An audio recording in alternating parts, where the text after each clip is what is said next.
Hey, how you doing? Welcome to or welcome back to the channel. Chris back with another video for you guys today. Today I'm on a 2008 Ford Focus SE, getting ready to do a tune-up, so let's get to it. All right, so the tools you're gonna need, I'm just gonna go ahead and bring my mat over here. Hopefully that's on there. Nope, let's bring it back a little bit. You're gonna need a 3/8 ratchet, at least a 6-inch extension, 10mm, and a 5/8 spark plug removal socket. All right, so let's get into it. I will be using, matter of fact, let me get some anti-seize too. Anti-seize helps the spark plugs back out. To be courteous to the next mechanic so they don't struggle, put some anti-seize on your plugs. All right. All right, let me find that. Be right back. All right, so we back, got our anti-seize. First thing you want to do is you want to remove your clips. So we're gonna push these in. You push these down and pull them, and they should slide out. Sometimes they'll be a little stiff, but these are coming out very nice. And we got one more right here. All right, so after we remove those, we got 4 10mm across. Actually, no, they're 8mm.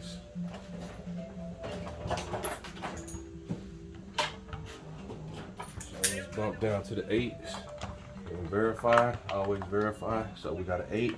Let's go ahead and break them free.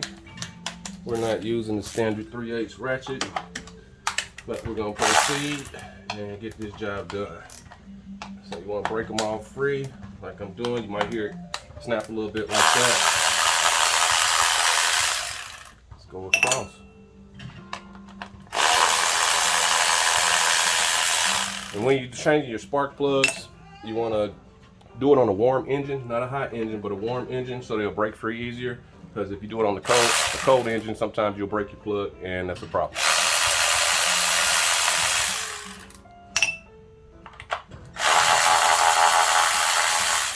All right, so we got all those guys up and out. All right, we're gonna give these a little wiggle and twist. Pull them up, and this is gonna need a valve cover gasket. And yeah. So I'm not sure we're gonna do this job today. I'm about to see, but this is a real bad valve cover leak. Very, very bad. Let's see what the other ones look like. That one's not. So this one needs to be, the whole valve cover's gotta be changed, but that's where most of the fluid is settling in. So let's check this one too. Yeah, that one's over there like that too. So it's got 200-something thousand miles on this vehicle. So don't know if we're gonna be changing the plugs. So let's see what's going on real quick. All right, so we decided to go ahead and drain all the oil out of these guys so we can replace this valve cover in the future. So that'll probably be in the next couple of weeks, but we're gonna go ahead and do what we do. We were able to get, I'd say 90% of the oil out, and that way I can still proceed and show you guys. Let's see, let me back up. There we go. There go one. And that one is dry. So there we go. All right, so let's proceed doing this because we already know what we need to do in the future. But you don't want to have this happen because once you don't want oil to get down into your pistons. So we're gonna go ahead and break these free since we got most of the oil out. It might smoke a little bit, but at least it'll be new plugs. Like I said, this vehicle has over 200,000 miles, so we're going to replace it a little bit at a time. So next job will be the valve cover on this guy, but we'll be doing the oil change on the next video as well. So let's get to it. And like I said, do this on a warm engine. Make sure you're set and just kind of tease it till it breaks free.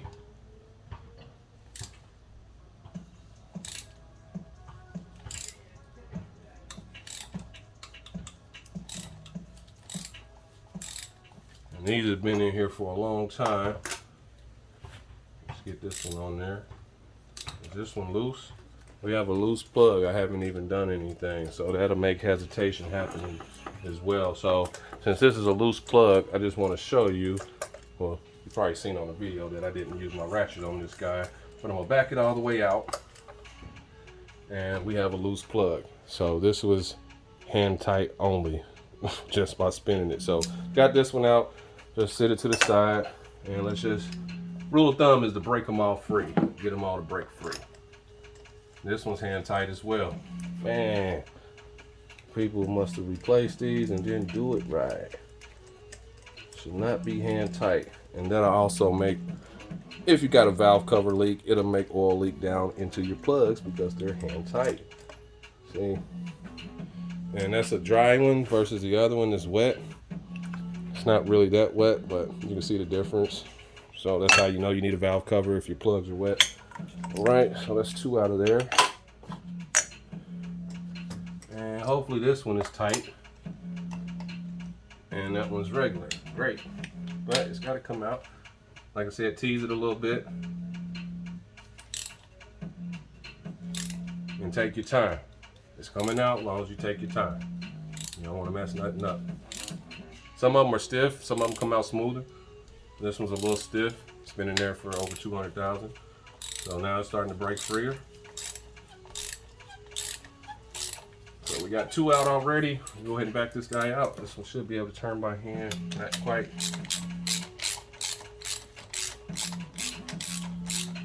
Yeah, it's still a little stiff in there.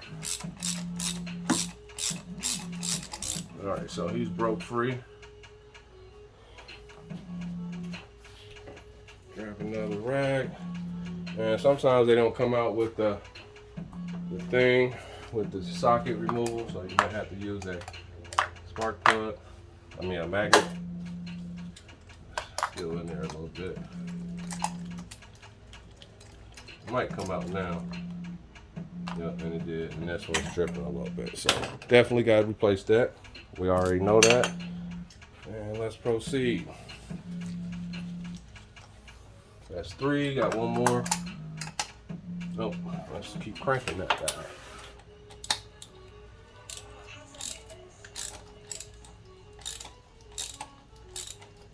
I was gonna use my Milwaukee dude, but nope. Don't need him today.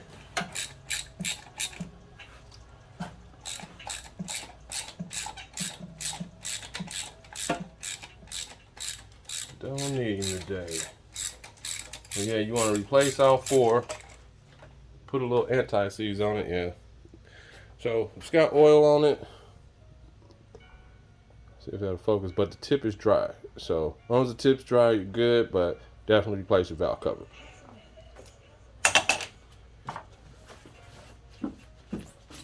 And I'll clean all that extra oil up that dripped in a little bit. All right, so we got all 4 out. It's time to go back with our new guys. And we got our Bosch double platinum for this specific vehicle. And that's your parts number there. There you go. All right. So just to be friendly to everybody else, in case somebody else has this car or has to do this job again, we're going to go through and put a little anti-seize on all these guys. And you don't need a lot. So I mean a little because you're still going to twist it in. So got our anti-seize. Put a little bit on there. That is actually too much, so I had to wipe some off. All right, so we're gonna drop them in the hole. Move on to our next dude. And we're gonna do the same thing all the way across, okay? And I don't mind showing the whole video because it helps people learn. So hopefully it'll be not too long of a video because we're almost done.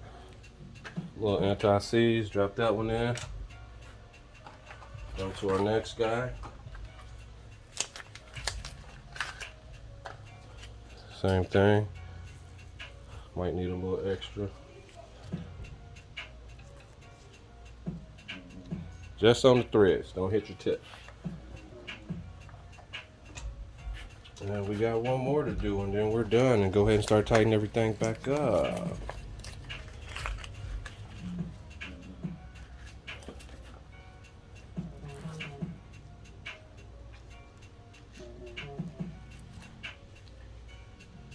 That's still, it's okay, it's a little bit, but the engine gets hot, it's gonna heat it up and dry it up.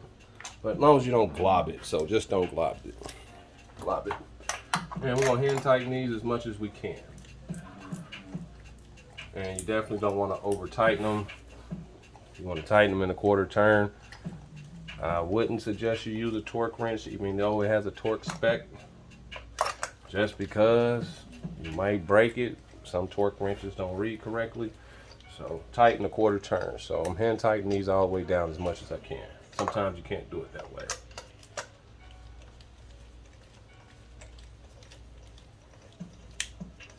That way you prevent cross threading, so you don't cross thread your bolts, your plugs, because that's definitely bad if you cross thread, because they're gonna break coming out and you're gonna have a lot more problems. I think you got to go down to the head to get those out and possibly have it re-tapped. Yeah, so all that stuff. So got them hand tight. Let's go ahead and crank them down. But this is going to definitely help the engine run a lot smoother than it was, especially with those plugs not being tight. And tight, crank, little quarter turn. Tight, and then quarter turn. That's it. Same thing with the last one. Tight, quarter turn. So now they're locked in. Let's go ahead and put our coil packs back in.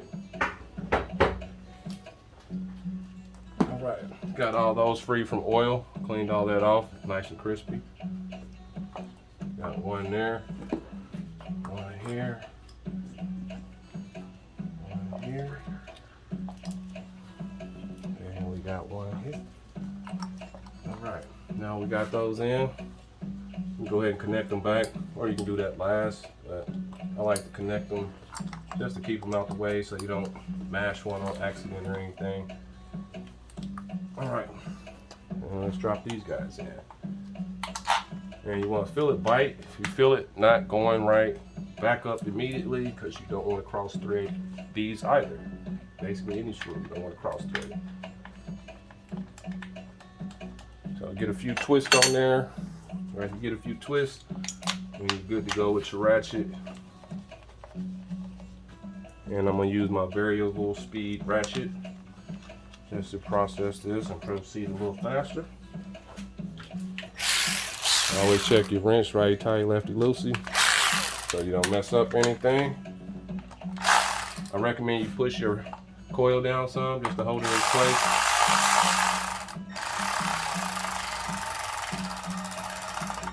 All right, we're gonna stop there and we'll hand tighten these because you can't feel it with the ratchet.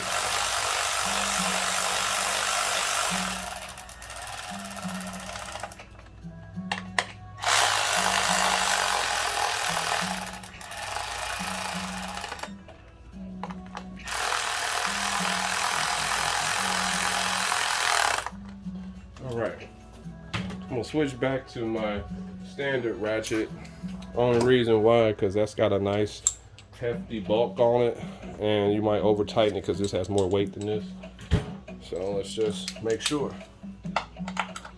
Tight, quarter turn. Tight, quarter turn. Tight, quarter turn. Same thing with the last one. Tight, quarter turn. So now you got everything done. This is how you do a tune-up. 2008 Ford Focus SC. This is Chris, Equalize Sound and Auto Repair. To the next video. I'm out.